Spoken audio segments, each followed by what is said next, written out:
to see your face, Yosef, after 22 years, lo pilalti. I never even imagined that it would happen. I never allowed it to come up into consciousness. Tefillah is bringing the deeper things that are going inside of us up into conscious thought, and being self-reflective, being aware, and doing that in the presence of the one who created us.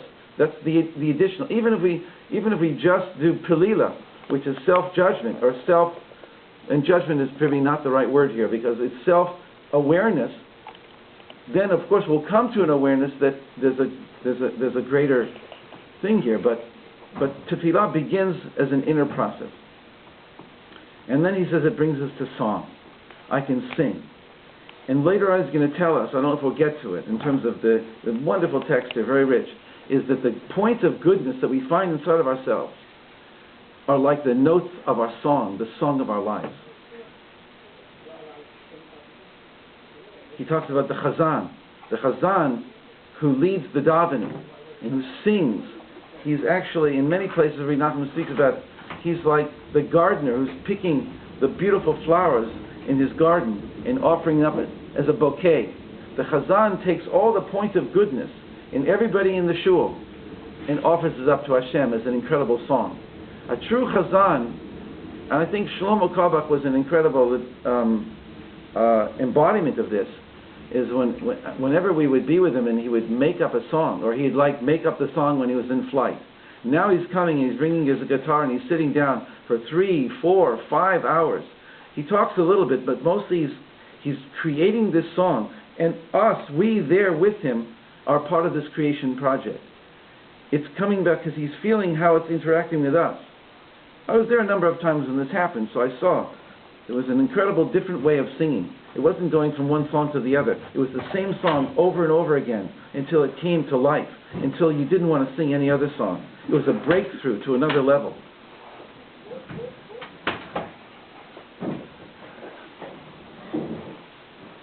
So he's going to go into singing now in the second paragraph. Al yedei ha'od me'at, it is through the little bit of goodness that we find in ourselves. Shemotze be'atzmo, that we find in ourselves. Al yedei yechol zamer lehodot Hashem, we can come to sing and to thank. Ve'al yedei zei na'asin nigunim, this is how melodies are made.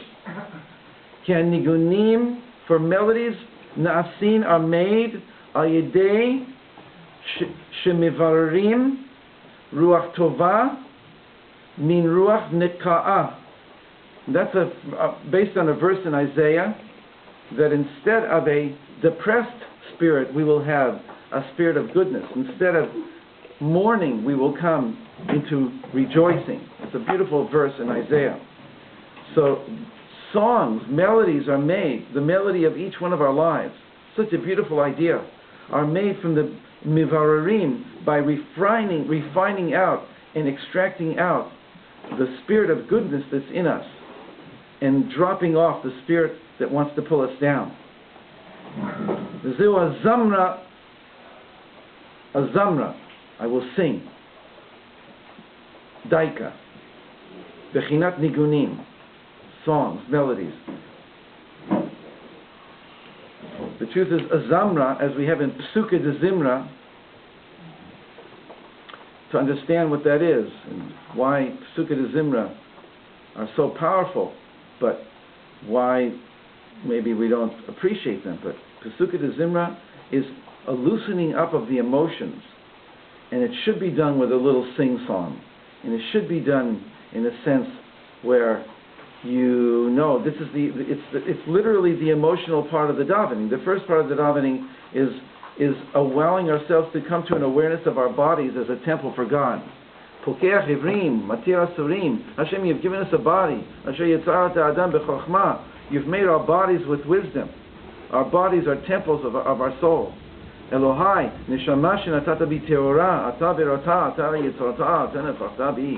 You blew the soul into me. I am a vessel for godliness. And then the next part of the prayer is the Psuke de Zimra, which is the opening of the emotions, the seeing of Hashem's relationship to us in the world, how He made a world for us that's beautiful, that He's behind all of the incredible things that happen. He's behind nature and He's behind history. So that's where song arises, is from that middle part of us, the ruach part, the emotive part. And there's thankfulness, and there's happiness, and there's appreciation. Mizmor Todah, a song of thanksgiving. But if you just say the words and you don't really allow them to a number of times the word thanks appears in all the prayers, especially in the Shmoneh Esrei. And if you don't hit on one of them and say, thank you, Hashem, you can go through the whole prayer and have said the words but not really thanked. And that's like a loss. Like, I've done it. I know what it's like.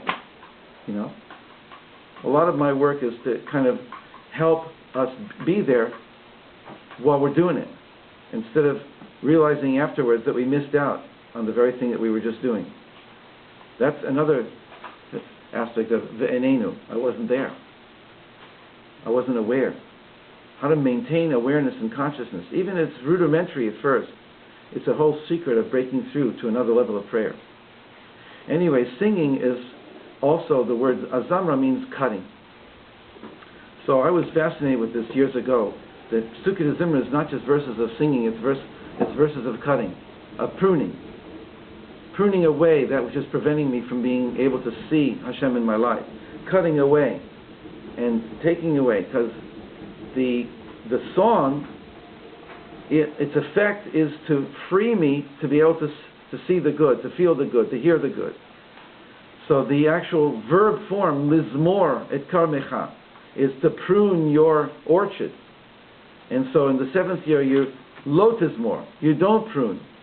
And so tizmoret is a symphony orchestra, and lo tizmorn is don't prune. So there's different things in the Zohar and the Gemara and Shah, and beautiful stuff about Zmira being a combination of cutting and singing. One is cutting away the undergrowth that's preventing my ability to grow freely and to grow beautifully. Cutting away that which is preventing me from appreciating my own goodness. So he's not saying this here, but it's certainly part of the sum total of what he's saying. Then, as I said, he brings the idea of the Chazan, which is the idea of the prayer leader, who brings together all of the good, the points of goodness in each and every one of us. And so our job in ourselves is to do the same thing. And his whole point here is that he can bring us to the side of merit, that we don't fall into self-judgment that kills us. We know what a parent can do. We know what a parent can do. We have the power of life and death over our kids. And when we see our kids go off, God forbid, we shouldn't see it, well, do we say, oh, why did he go off? I gave him everything in the world. We'll have to check ourselves out. Are we really giving our kids everything in the world? We have to give our kids the ability to come to their greatness. We have to give them that emotional support they need. That's maybe there's other things to say about it, but that's the work. To support our children in becoming fully themselves. We're going to the third paragraph, and this begins with the letter Beit. Remember at the beginning of the page, the top of the page, he brought the quote from the Shulchan Aruch that the person should be strong like a lion to waken in the morning and to the service of the Creator. That one should wake the Shachar, wake the morning. And he's got such beautiful things to say about this. So he says now at the bottom of the page, the paragraph at the bottom, all that we're talking about here is a deeper level of waking up from sleep. We're all asleep in negativity. Waking up from sleep is literally in the morning, but it's more waking up from the sleep, the amnesia of this world, what this world does to us. When a person sees that they are distant from Hashem, this is another way of understanding sleep. It's a 60th of death.